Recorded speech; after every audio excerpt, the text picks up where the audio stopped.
Isang araw, nagkasama-sama ulit kami ng aming mga kaibigan sa isang bagong paglalakbay. Sa pangunguna ni Sir Bong, ang aming destinasyon ay isang lugar na ngayon pa lang namin mapupuntahan. Kung mahilig ka sa K-pop at K-drama, may idea ka na sa pupuntahan naming lugar. Tama ka, pupunta kami sa Kenya, Charing. Halos gabi na ang aming lipad noon at madaling araw na nang dumating kami sa Korea. Puyat agad sa biyahe pa lang, pero dahil excited ang lahat, laban lang kahit walang tulog. Hindi iwasan din naming makita kaming dumating ng mga tsismosang kapitbahay. Kaya ngayon, magpapahinga muna kami at bukas na namin sisimulan ang paglilibot.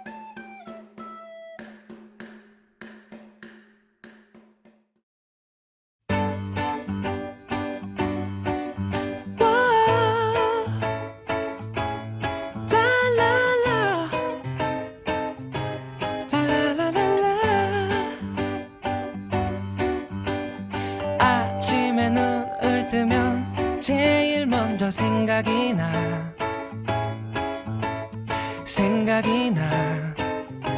네 얼굴이 생각이 나 거울을 바라보니 정말 못생겼네 못생겼어 널 갖기엔 못생겼어 쿵쿵쿵 뛰는 가슴이 말해 이 소리를 들어봐 살며시 달랄라 이제 말해볼게 내가 널 지켜줄게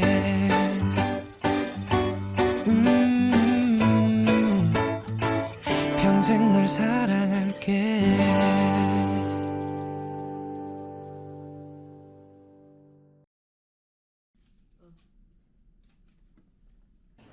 Unang umaga sa Korea. Maaga kaming gumising kahit ilang oras lang ang aming naging tulog. Medyo mabigat pa ang pakiramdam ko. Siguro kasi 10 kilong eyebag ang dala ko. Oras muna para mag-almusal bago libutin at magkaroon ng feels sa lugar. Maghihintayan kami sa isang air-conditioned na bus stop sa tapat lang ng hotel. Ginawa naming official meeting spot to at wala nang nakakapasok pag nandito na kaming lahat.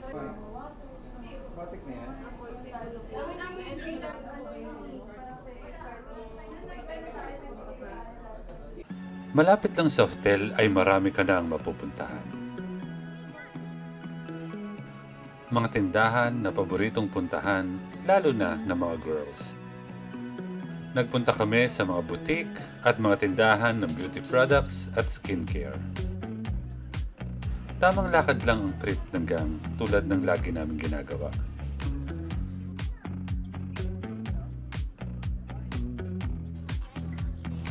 Nakakatuwa nga at nagkaroon din kami ng chance na makita sa TV ng Korea.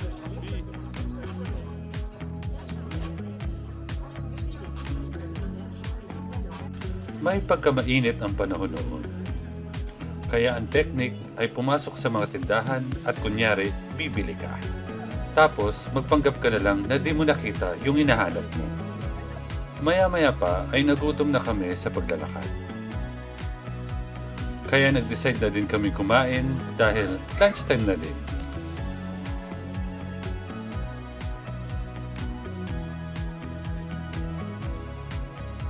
Pagkatapos noon ay bumalik muna kami sa hotel para magpahinga ng kaunti. Noong hapon, binalikan namin ang parehong lugar na yon. Dahil nandun na ang mga street foods na gusto naming itry. Mahilig talaga tayo sa street foods. Naalala ko nung bata pa ako, nanghihingi pa ako ng 5 piso sa mami ko para bumili ng street food sa tapat namin. Tapos sasabihin niya sa akin, saan mo na naman gagamitin? Ang sagot ko naman, pwede bang secret na lang? 5 piso lang naman ang hinihingi ko. Tapos nun, bibigyan pa rin naman niya ako. Enjoy sa pagtatry ng mga pagkain ng gang, lalo na ang mga kids. Basta may ice cream sila o kahit anong sweets, ay okay na sila.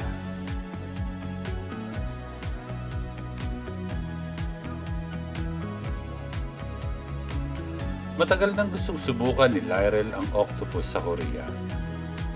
Dahil lagi niya itong napapanood sa YouTube.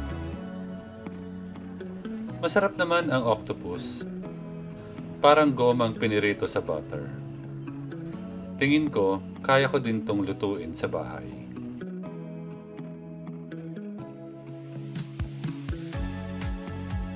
Puro matatamis ang kinakain ng mga bata noon. Para bang nag-iipon sila ng pang-diabetes pagtanda. Patuloy pa kaming naglibot noon at nag-try ng mga pagkain.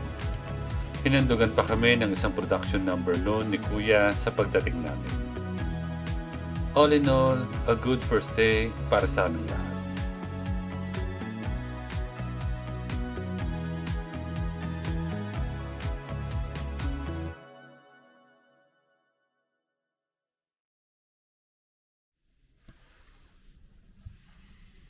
Yan na. Gising na ikaw? Guys, pupunta na tayo ng Everland.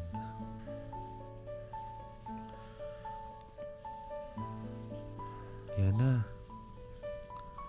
Yan na. Gising na, pupunta tayo Everland.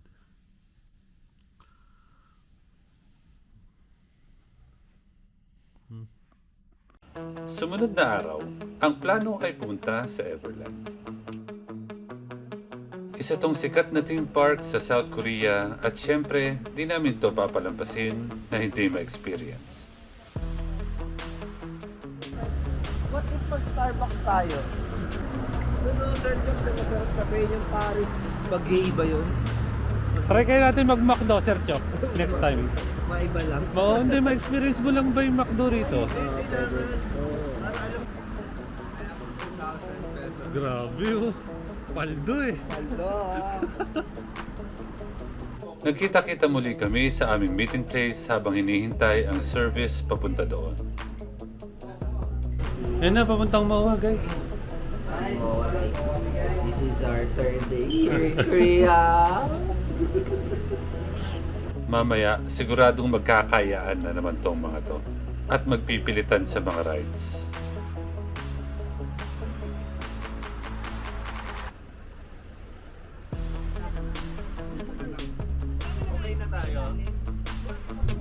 Rolling. 5, 4, 3, action. Soda pop, soda pop. Grabe kayo.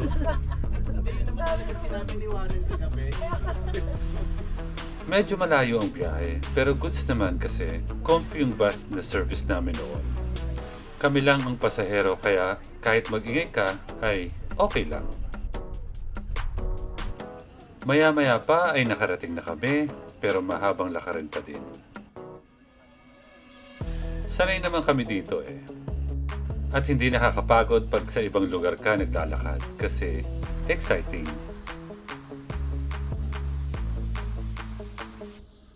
At sa wakas ay nakarating na kami.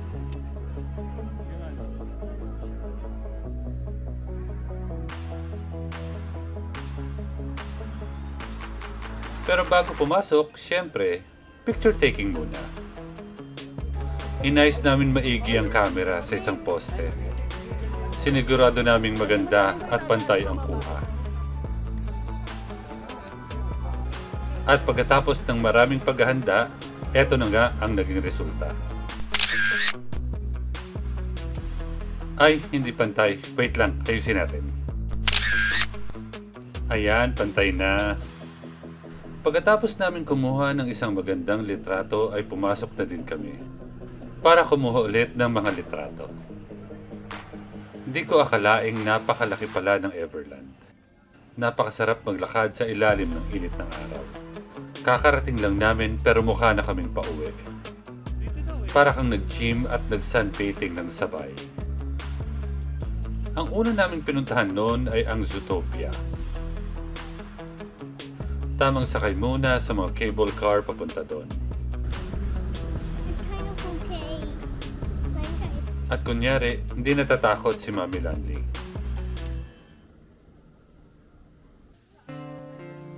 Maraming hayop sa Zootopia ng Everland. Hindi ko alam kung bakit pumunta pa kami dito. Kasi marami din namang mga hayop sa Pilipinas. Tuwang-tuwa ang mga kids na makita ang mga animal dito.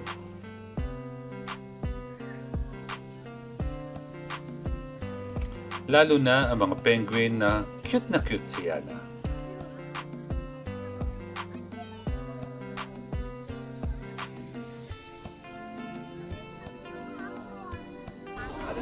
Mommy, you're so cute. Patuloy ang aming pag-explore sa park. Hanggang marating namin ang isang tour sa loob. Kung saan sasakay ka sa isang sasakyan na lilibot sa iba't ibang part ng zoo at makita ang iba pang mga hayop.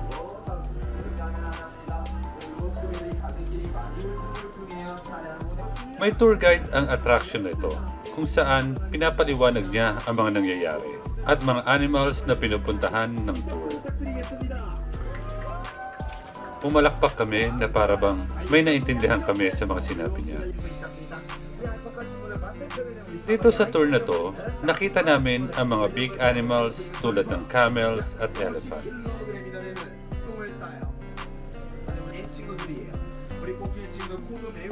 May nakita din kami mga giraffe kung saan may interaction ang tour guide.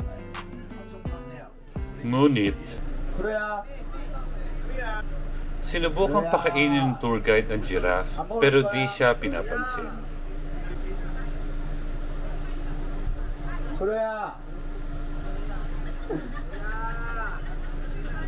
Iniisip ko, kaya siguro suplado ang mga giraffe kasi mataas ang tingin nila sa sarili nila. Charot! Masaya ang naging tour at nakita pa namin ang iba pang mga hayop doon. Pagkatapos noon ay naglipot pa kami para makita ang iba pang mga attraction sa park.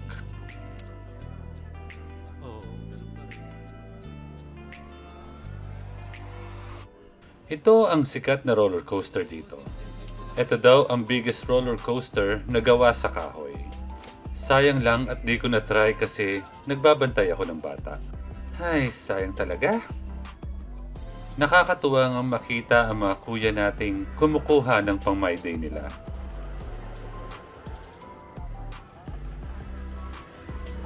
At syempre, di papayag si Lyral at si Chai na di makasakay sa mga extreme rides dito. Kaya sinakyan nila tong malaking washing machine sa Everland.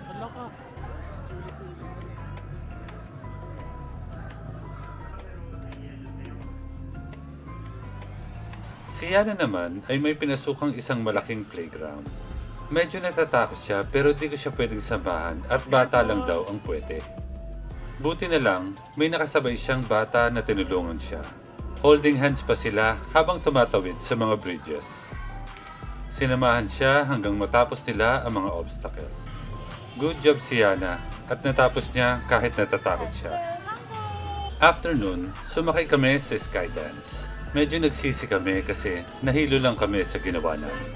Sinubukan din ng gang ang Skydance pero di ko sinabing nakakahilo. Para mahilo din sila. Mabilis pa na to, no? Mabilis na ito. Mataan. Maangat to. Ayaw nga, maangat. Umangat to! Umangat!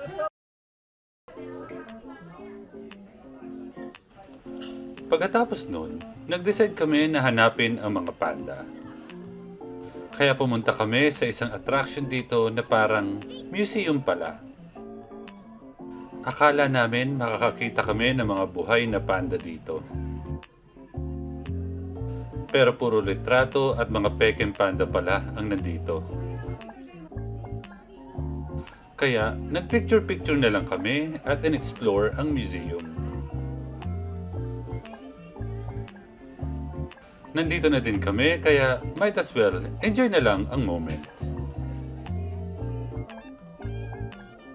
Natawa naman ang mga kids kaya okay na din.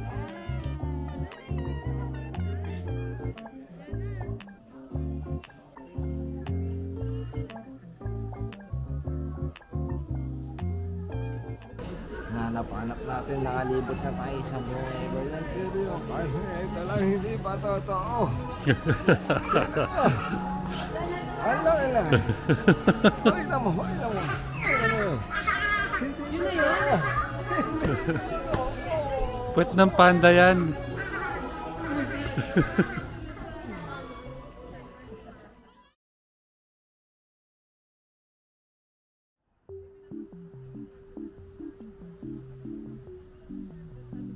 The next day ay free time namin. Nag-decide kaming gumala-gala sa ibang lugar kaya pumunta kami sa isang outlet store. Kasama na dito ang food trip dahil marami kang pwedeng itry na mga bagong pagkain at mga authentic na Korean dishes.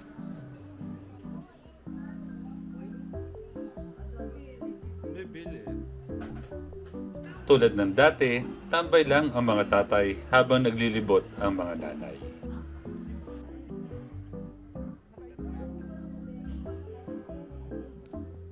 Bantay bata ang role ng mga daddies pag ganitong eksena eh.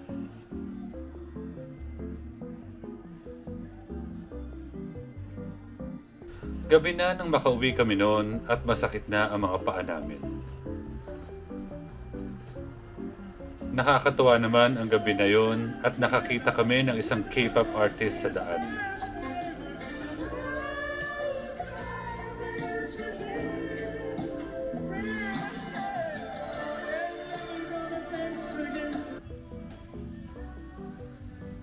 At bago matapos ang gabi, naglaro kami ng claw machine sa arcade na nasa baba lang ng hotel.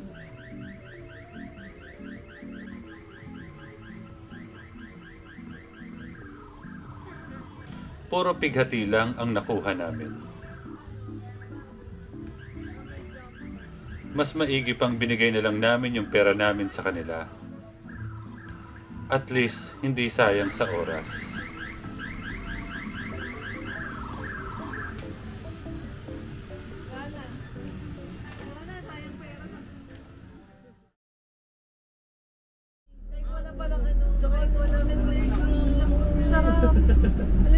Nakatulog ako.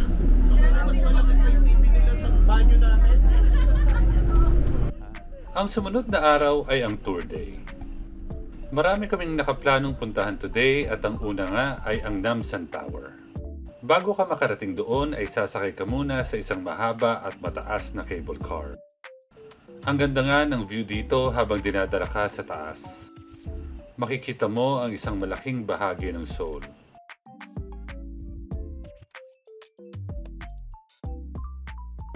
Dumaan kami sa Lock Bridge dito. Ito daw ay simbolo ng walang hanggang pag-iibigan ng dalawang tao. Pero malamang marami nang naghiwalay sa mga nag-iwan ng lock dito.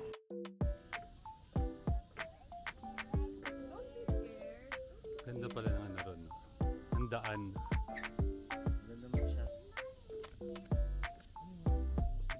Sa di kalayuan makikita mo ang isang magandang overlooking. Ideal place para tumambay dahil nakaka-relax.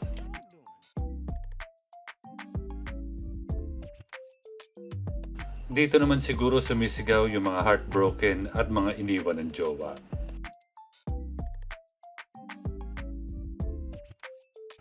Pumunta din kami sa isang Korean temple nung araw na yon. Isang mabisang paraan nga upang ma-experience at ma-view ang kultura ng mga Koreans. Napakalaki ng temple. Nakakatuwa pa at may mga turistang nagsusuot ng mga traditional Korean attire. Para kang nasa makalumang Korea. Pagkatapos noon ay pumunta naman kami sa Gangnam. Isa ring usual tourist destination dito sa Seoul. Isa sa mga sikat dito ay ang Starfield Library na may napakaraming libro.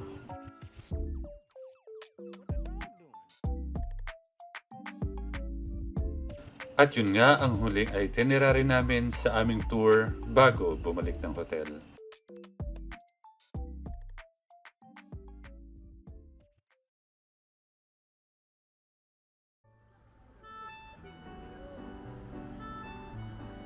Sa huling gabi namin sa Korea ay lumabas kami para kumain ng dinner. Last chance na rin para makapaglibot at makabili ng mga last minute na pahabol.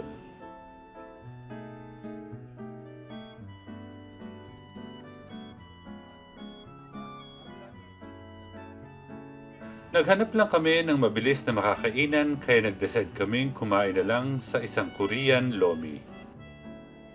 Mukhang maraming kumakain kaya inisip namin baka masarap.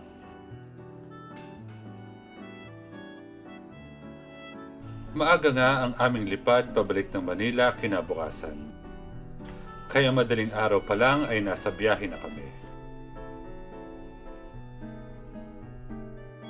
Salamat sa airport sa pag-wish sa amin to have a nice flight. Kung ano man yun, thank you pa din. Sigurado akong lahat ay nag-enjoy sa Korean trip na ito. Bitin man, I'm sure na babalikan namin ito in the future. Baka sa susunod ay winter naman para ibang experience.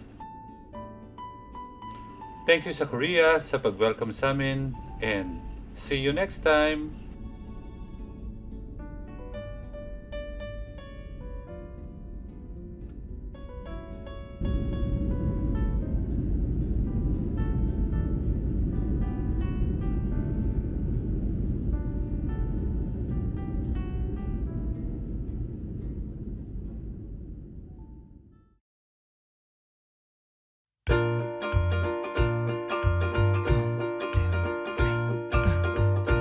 빈 그릇을 설레도 될까 네 생각 참 예쁘다 하지만 이러면 돼 달아오른 그 기운에 고백도 하고 후회도 서툴지만 우린 저마다의 크고 작은 고민들에 걱정하지 꿈과 사랑 그 사이에서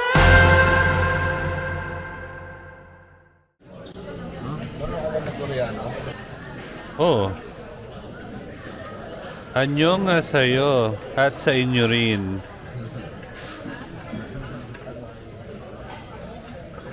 비개인 하늘 무지개를 따라 멋진 날들을 우린 찾아가고 있잖아 시작해봐 앞으로 힘이 들 땐 뒤로 포기하면 또 어때 내일 두 걸음 뛰는 거야